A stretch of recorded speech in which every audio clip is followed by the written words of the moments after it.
Hola a todos, grabamos un nuevo vídeo de estadística unidimensional. En este caso vamos a hablar de las tablas de frecuencia. En el vídeo anterior veíamos cómo dos de los pasos previos para un análisis estadístico son la recogida de los datos y la organización de los mismos.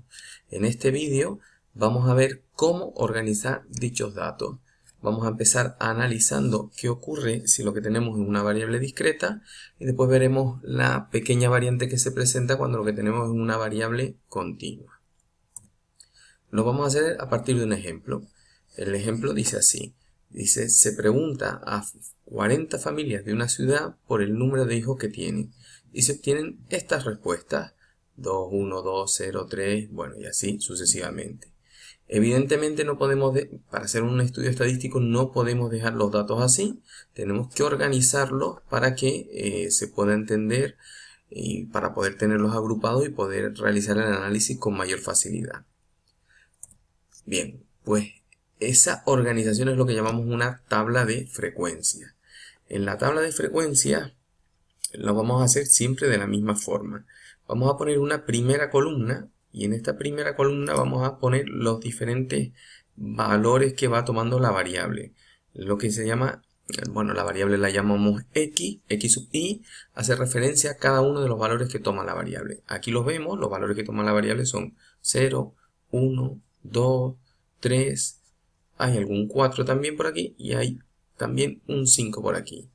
Entonces x sub i es la variable estadística e incluimos en su columna los datos que toma dicha variable estadística.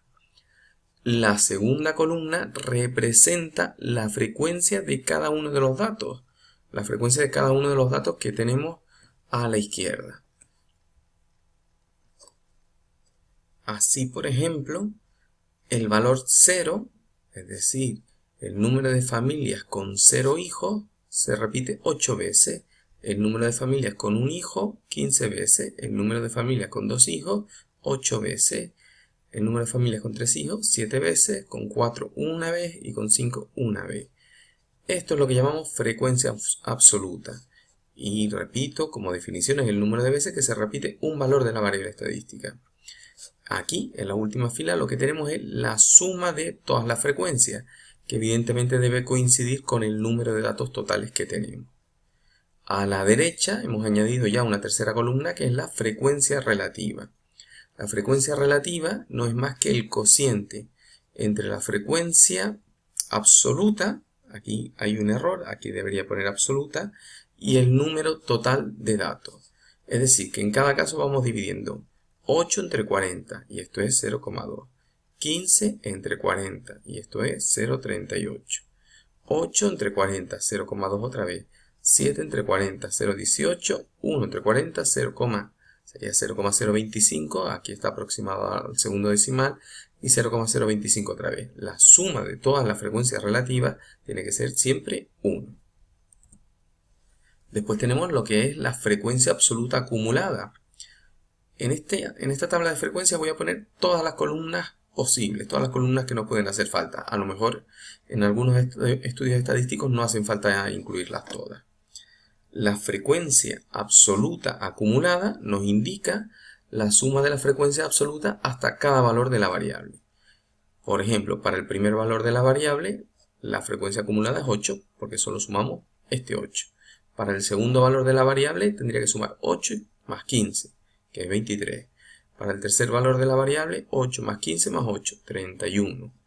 Y así sucesivamente hasta llegar a los 40 datos. Después tendríamos una siguiente frecuencia que es la frecuencia relativa acumulada, que volvemos a hacer lo mismo. Ahora dividimos la frecuencia absoluta acumulada entre el número total de datos. 8 entre 40, 23 entre 40, 31 entre 40, 38 entre 40, 39 entre 40 y 40 entre 40. Y vamos obteniendo los valores de la frecuencia relativa acumulada. 0,2, 0,58, 0,78, 0,95, 0,98 y finalmente 1. Finalmente incluyo, aunque todavía no lo vamos a utilizar, incluyo ya en este vídeo dos columnas típicas que nos van a ayudar mucho en el análisis estadístico posterior. Estas dos columnas son el producto del valor de la variable por su frecuencia, 0 por 8, que sería 0, 1 por 15, 15, 2 por 8, 16, y así sucesivamente con todas, y la suma de todos esos datos, que es 61, y el producto del valor de la variable al cuadrado por la frecuencia. 0 al cuadrado por 8, que es 0, 1 al cuadrado, que es 1 por 15, 15, 2 al cuadrado, que es 4 por 8, 32, y así sucesivamente. Y aquí obtendríamos 151, la suma de todo. Estos parámetros estadísticos, esta columna nos va a permitir calcular con mucha facilidad la media. Y esta otra columna nos va a permitir calcular también con mucha facilidad dos parámetros de dispersión, como son la varianza y la desviación típica. Lo veremos más adelante. En el caso de tener una variable continua, recordemos que una variable continua es aquella variable que los datos van agrupados por intervalos, o mejor dicho, son variables que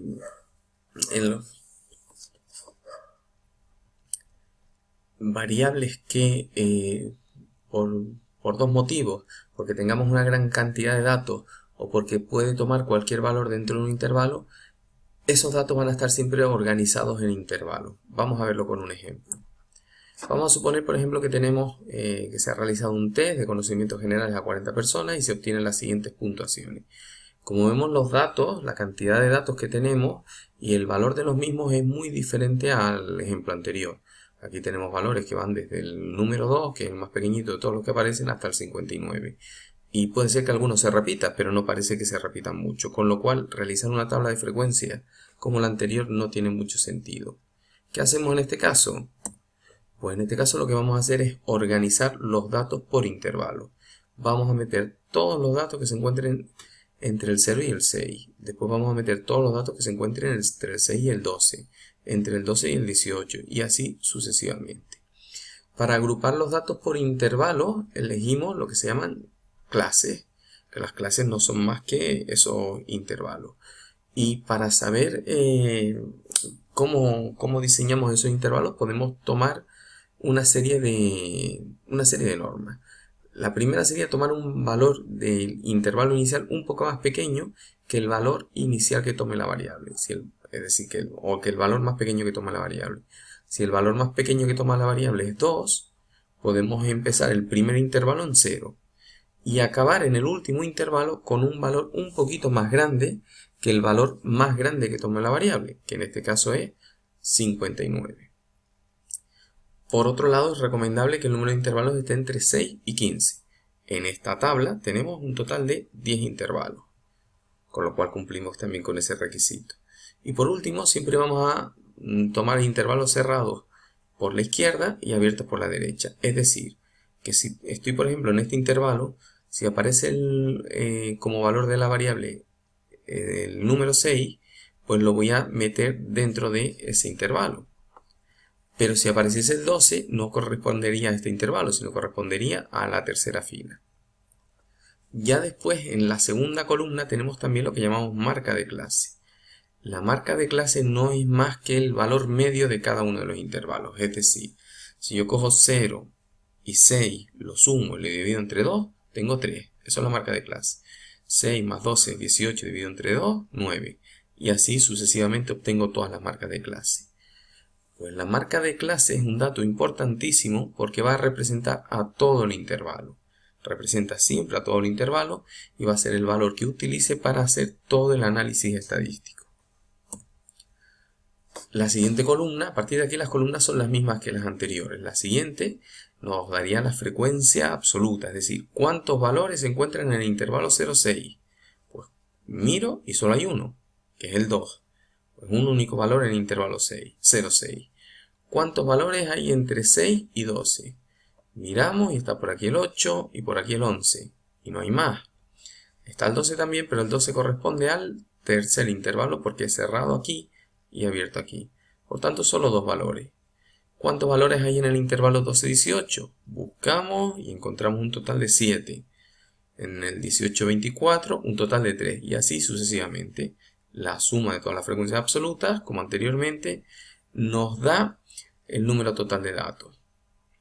Y todo lo demás es exactamente lo mismo, con lo cual no lo vamos a repetir. Son la columna que representa las frecuencias relativas, que era la división entre cada frecuencia absoluta y el número total de datos, la columna que representa la frecuencia absoluta acumulada, que no es más que ir sumando las frecuencias absolutas, 1, más 2, 3, más 7, 10, y así sucesivamente. La frecuencia relativa acumulada, vamos sumando las frecuencias relativas, y estas dos últimas columnas que recordemos que nos van a servir para calcular de manera sencilla un parámetro de centralización como es la media y un parámetro de dispersión o dos parámetros de dispersión como son la varianza y la desviación típica, que veremos un poquito más adelante. Bueno, saludos, espero que se haya entendido, y esta organización en tablas de frecuencias tiene que ser siempre un paso previo para todo el análisis estadístico posterior. Gracias.